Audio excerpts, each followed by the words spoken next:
നമ്മുടെ കൂടെ ഇപ്പോൾ സൈഫുദ്ദീൻ PC കൂടി ചേരുന്നു. അവിടെ നിന്ന് സൈഫുദ്ദീൻ, ഈ 10 ദിവസം പിന്നിടുമ്പോൾ തെരച്ചിൽ തുടരുന്നു എന്നാണ് നമുക്ക് ഇപ്പോഴും അവിടെ നിന്ന് അപ്ഡേറ്റ് ചെയ്യാൻ പറ്റുക. ഒഫീഷ്യൽ ഇൻഫർമേഷൻ ഇപ്പോഴും തെരച്ചിൽ തുടരുന്നു എന്നതാണ്. പക്ഷെ അതിൻ്റെ സാധ്യതകൾ എന്തുമാത്രം അവശേഷിക്കുന്നു? കാണാതായ മനുഷ്യരിൽ എത്ര പേരെ നമുക്ക് കാണാതായി എന്ന സ്റ്റാറ്റസിൽ പാതിയിൽ ഉപേക്ഷിച്ച് പോവേണ്ടി വരും സൈഫു?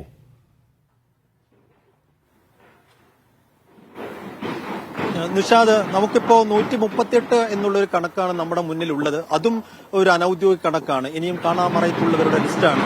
അക്കാര്യത്തിൽ നാട്ടുകാർ പറയുന്നത് അതിലും കൂടുതൽ ഉണ്ടാകും എന്നുള്ളതാണ്. പ്രദേശവാസികൾ അവർക്കറിയാവുന്ന ആളുകളെ ഇപ്പോഴും മിസ്സിംഗ് ആയി അവരുടെ കൺമുന്നിൽ കാണാത്ത ആളുകളുടെയൊക്കെ ഒരു അനുമാനം വെച്ച് അവർ പറയുന്നത് 200-ൽ മുകളിൽ ആളുകളാണ്. പക്ഷേ ഈ റേഷൻ കാർഡ്, ഒപ്പം ഹരിതകർമ്മസേനയുടെ കയ്യിലുള്ള വിവരങ്ങൾ, പള്ളി കമ്മിറ്റി, ഇപ്പൊ ചൂരൽമലയിലെ പള്ളി കമ്മിറ്റിയുടെ കയ്യിലുള്ള വിവരങ്ങളൊക്കെ വെച്ചാണ് ഇപ്പോൾ പ്രാദേശിക ഭരണകൂടം ഒരു 138 എന്നുള്ളൊരു കണക്കുണ്ടാക്കിയിട്ടുള്ളത്. അപ്പോൾ എന്തായാലും ഈ കാണാമറയത്തുള്ളവരുടെ, ഇനിയും കാണാതായവരുടെ ലിസ്റ്റിൽ കുറെ കൂടി വ്യക്തത വരുത്തേണ്ടതുണ്ട്. അത് അപ്ഡേറ്റ് ചെയ്തുകൊണ്ട് ഇന്നോ നാളെയോ പുറത്തുവിടും എന്നുള്ളൊരു വിവരം കൂടി പങ്കുവെക്കുന്നുണ്ട് പ്രാദേശിക ഭരണകൂടം. പക്ഷേ ഞാനിപ്പോൾ ഉള്ളത് ഈ ചൂരൽമലയിൽ നമ്മൾ ബേലിപ്പാലം നിർമ്മിച്ചിട്ട് ഇപ്പോൾ 8 ദിവസം പിന്നീടാണ്.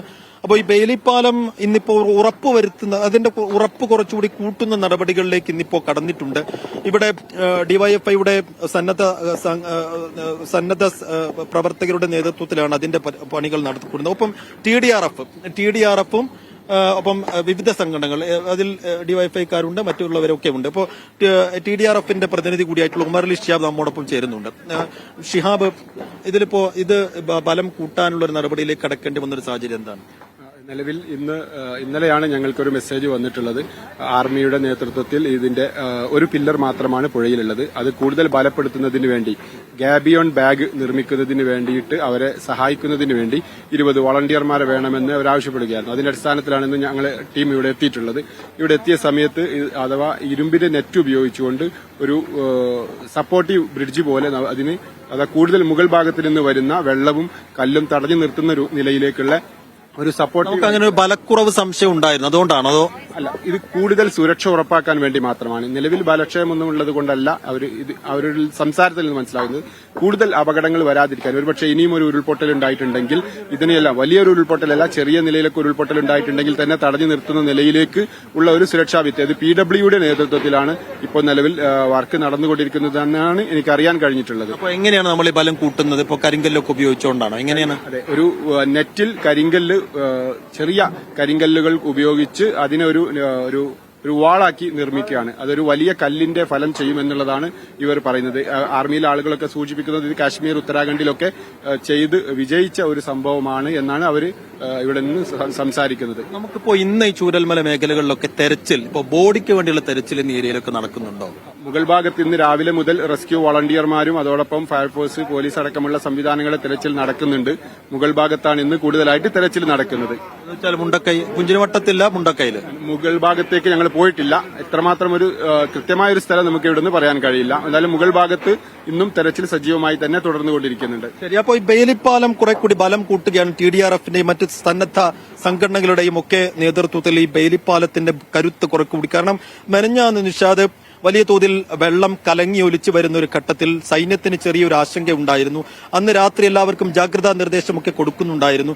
ഒരുപക്ഷെ അന്നത്തെ ആ ഒരു പശ്ചാത്തലത്തിൽ കൂടിയാകണം ബേലിപ്പാലത്തിന് കുറെ കൂടി ഉറപ്പുവരുത്തുന്ന ഒരു നടപടികൾ വേണം എന്നുള്ളൊരു ആവശ്യത്തിലേക്ക് വന്നതും ഇന്നിപ്പോ ഈ കരിങ്കൽ ഉപയോഗിച്ചുകൊണ്ട് അതിന് കുറെ കൂടി ഒരു എക്സ്റ്റേണൽ സപ്പോർട്ട് കൂടി കൊടുക്കുന്ന രീതിയിലേക്ക് കടന്നിട്ടുണ്ട്. എന്തായാലും ഇന്നലെയൊക്കെ നമ്മുടെ കൺമുന്നിൽ ചൂരൽമലയിൽ ബേലിപ്പാലത്തിൽ നിൽക്കുമ്പോൾ നമ്മുടെ കൺമുന്നിൽ മാത്രം ഒരു 12ഓളം മണ്ണുമാന്തി യന്ത്രങ്ങൾ ഈ ഭാഗങ്ങളിലൊക്കെ വലിയ തെരച്ചിൽ നടത്തുന്നുണ്ടായിരുന്നു. പക്ഷേ ചൂരൽമലയിൽ ഇപ്പോൾ സ്കൂളിന്റെ മുൻവശത്തും സ്കൂളിന്റെ സൈഡിലുമൊക്കെയായി മണ്ണുമാന്തി യന്ത്രങ്ങളുടെ എണ്ണം കുറഞ്ഞിട്ടുണ്ട്. എന്ന് വെച്ചാൽ ഈ ഭാഗങ്ങളിൽ നമ്മൾ കാര്യമായി മൃതദേഹങ്ങൾക്ക് വേണ്ടിയുള്ള തെരച്ചിൽ ഇപ്പോൾ നടക്കുന്നില്ല. ഇപ്പോൾ നമുക്ക് ലഭിക്കുന്ന വിവരങ്ങളനുസരിച്ച് മുണ്ടക്കൈയിലും 1-2 മണ്ണുമാന്തി യന്ത്രങ്ങൾ മാത്രമേ ഉള്ളൂ. പുഞ്ചിരിമട്ടത്തിൽ നിന്നിപ്പോൾ കാര്യമായി തെരച്ചിൽ നടക്കുന്നുമില്ല. അപ്പോൾ കഴിഞ്ഞ ദിവസങ്ങളിലൊക്കെ ഈ റഡാർ മാപ്പിംഗ് ഉപയോഗിച്ച് നമ്മൾ ഓരോ സ്പോട്ടുകൾ ഐഡന്റിഫൈ ചെയ്യുന്നു. അങ്ങനെ ആ സ്പോട്ടുകൾ ഐഡന്റിഫൈ ചെയ്ത് ഇപ്പോൾ റഡാർ ഉപയോഗിച്ചും കഡാവർ ഡോഗുകളൊക്കെ ഉപയോഗിച്ചും പ്രത്യേകിച്ചും ഇങ്ങനെ സ്പോട്ടുകൾ ഐഡന്റിഫൈ സ്മെല്ല് വരുന്ന ഏരിയകളിലൊക്കെ സ്പോട്ടുകൾ ഐഡന്റിഫൈ ചെയ്തുകൊണ്ട് ആ ഭാഗങ്ങളിൽ ഇപ്പൊ തലേ ദിവസം തന്നെ സ്പോട്ടുകൾ ഐഡന്റിഫൈ ചെയ്ത് അടുത്ത ദിവസം വന്ന് തെരച്ചിൽ നടത്തുകയാണ് ചെയ്യാറുള്ളത്.